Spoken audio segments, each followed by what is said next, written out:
Hello, welcome back to Breadbox Racing and 4x4. Today, I'm going to be working on something a little different. We've got my 1992 Yamaha XJ out.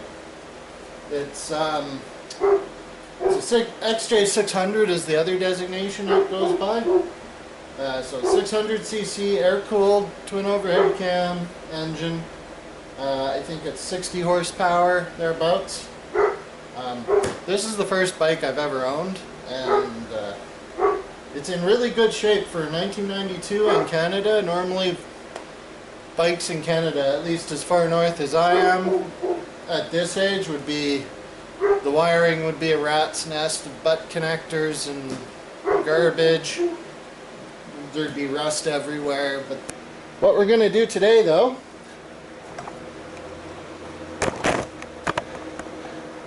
is deal with the hyper flash on the LEDs. So I'll show you on the front. Here's what it does. We're driving down the road. Oh, I need to turn. Right? So it hyper blinks, same as the rear. To get this out, first you gotta take the seat out. So, standard procedure here. I have to push down on the back of my seat to get that ton latch.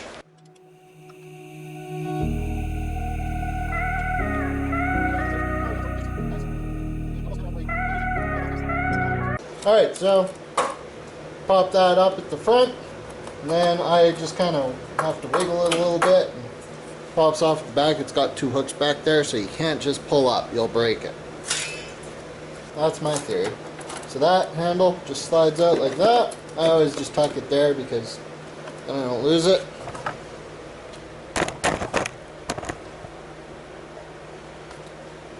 And then this, just pull back.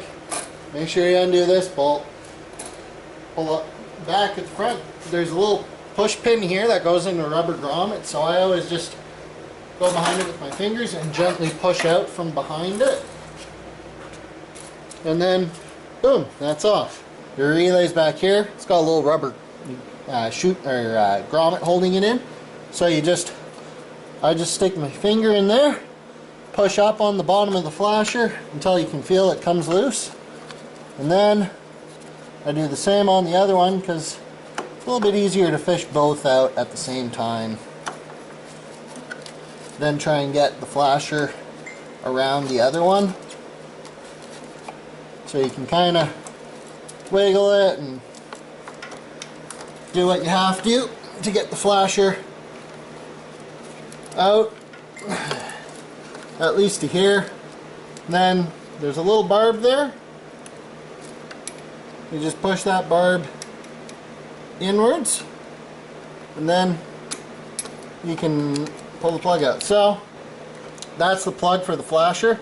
It's 3-pin. So you have to make sure when you order a new flasher, whether there is a person in the UK who sells LED flashers that plug into the factory harness. But unfortunately, at least at the time of recording, they don't ship to Canada, which is kind of it sucks. Alright, just about got it. There we go.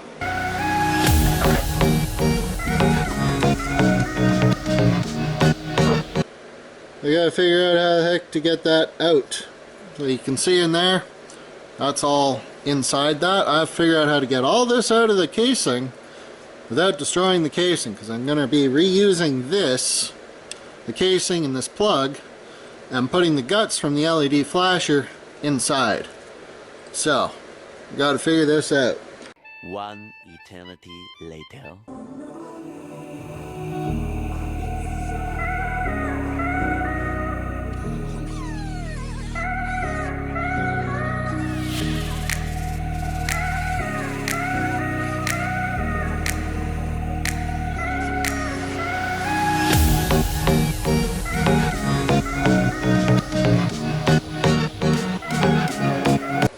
So the reason I couldn't get that out is the end, or the back of it, the bottom, whatever, however you want to refer to it, packed with silicone rubber. Or at least It might, yeah, some sort of silicone or silicone rubber type compound. So we're just gonna brutally and crudely mess that up a little bit, and then hopefully, okay, be careful with that. Okay, so we have our plug, and the plug plugs into the plug. Not pretty, but it will work. Okay, so I looked on the computer, and what we've got is the pinout on the original flasher is marked B, L, and E. So B is for battery, L for load, aka your bulbs, and E goes to ground. I'm not sure why they called it E, but hey, that's the way it is. On here, we've got battery, out, and ground. So it actually works out that I just connect them straight left to right, because B and battery are there, our load or out is in the middle on both, and then E or ground is on the other side. So that actually makes it easy. A few moments later. Alright, so one last check, and I've got it backwards.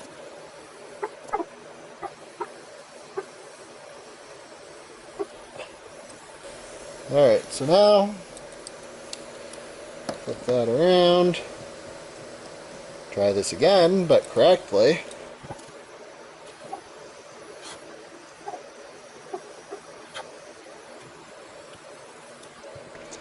Alright, so checking in, we got battery on the left, battery on the left, out, load, so those are the same, ground, and E, which is correct. So before I put this in a casing, I'm gonna go over to the bike and we're gonna test this. Alright, here we are over at the bike. Now make sure that perfect, so you can see our original plug still works. This will go inside of its little case there, and then so we don't have to modify the bike's wiring.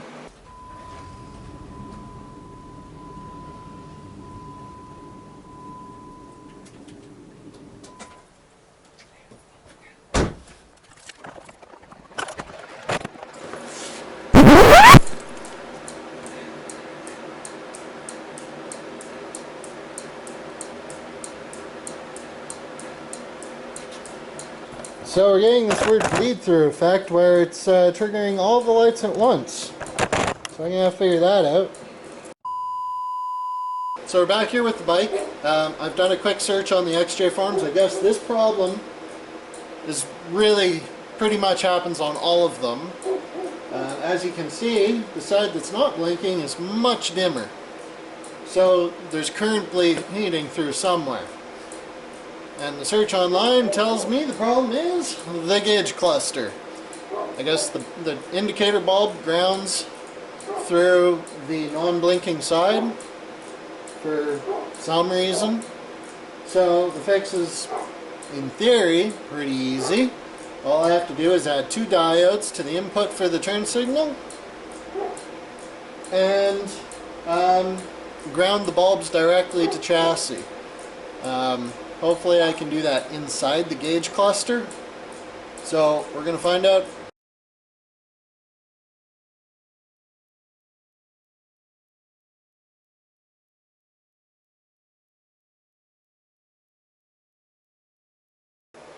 There we go. Okay, so you can see our socket. This thing now has its own ground. That's very important, because the reason that we were getting all 4 flashing is this bulb previously, you had your right turn signal would come in from one side, then it would go through this bulb, and out this side was the left turn signals. So when we put in the flasher relay, it would backfeed through this incandescent bulb into the other circuit. That's why we were getting all 4 flashing, is there's just enough there to light up the LEDs and trigger the relay for the front one. We won't have that problem anymore, because on this side, so this one's going to ground, this side we will put our two diodes on the input and run one to each side. So the reason this works is diodes, for those that don't know, will only let current run through them in one direction. So if you apply 12 volts to this side, it'll go through. The side with the black line is on your negative, so it'll go through this way. If you apply 12 volts to this side, however, it won't let it back through, assuming this is 12 volt capable. Every diode has a breakthrough voltage where if you go above that voltage, it effectively will internally short and you'll still get voltage to the other side because the diode has failed.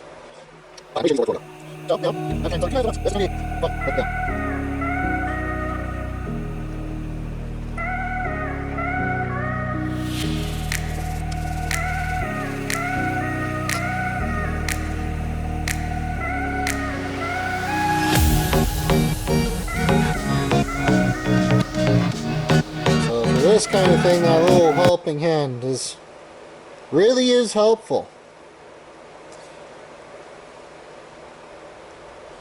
So now we can solder our two wires on here, put a little bit of heat shrink over each one like that, and then a bigger piece over both once they are on the bike. So I'm going to get these cut and we'll flip to over on the bike. So here's our two wires for the turn signal bulb. I'm just gonna daub a little bit of flux on there. These jobs are, some people swear by flux core solder. Personally, I don't care for this stuff.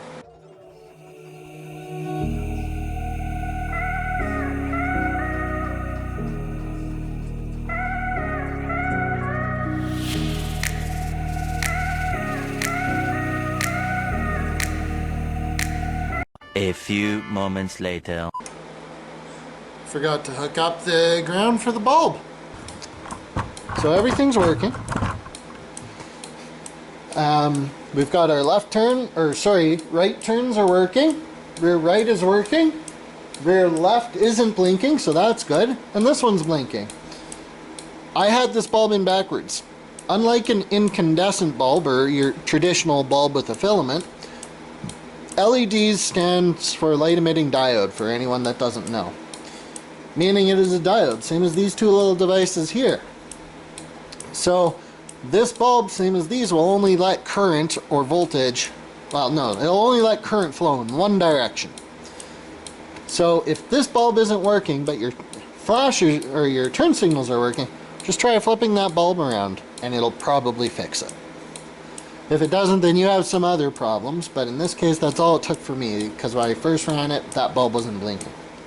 So now that that's working, we can cover this all up with our heat shrink, run our ground properly, and cover everything back up. Oh, I guess, and just so you know, that little hole there, that's where this turn signal goes. So cut to a montage, I guess.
So the brake light there is about as bright as the turn signal used to be when they were incandescent. As you can see, those LED turn signals are much, much brighter.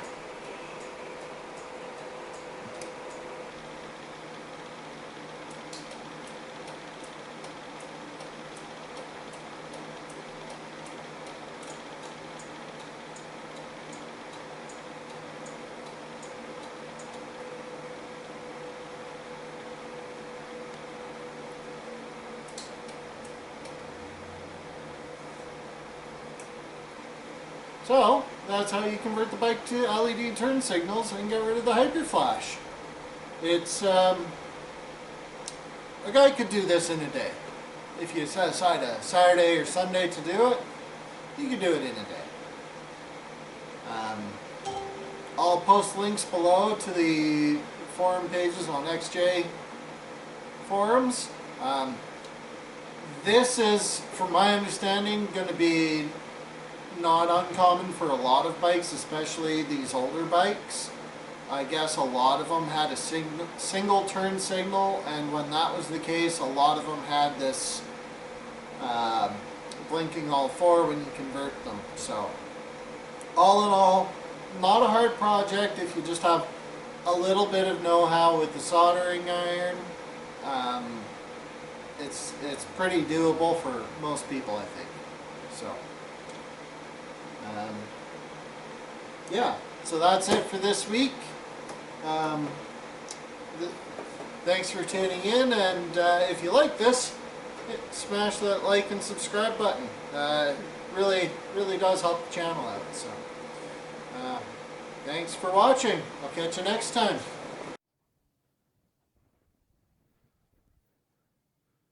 Peanut.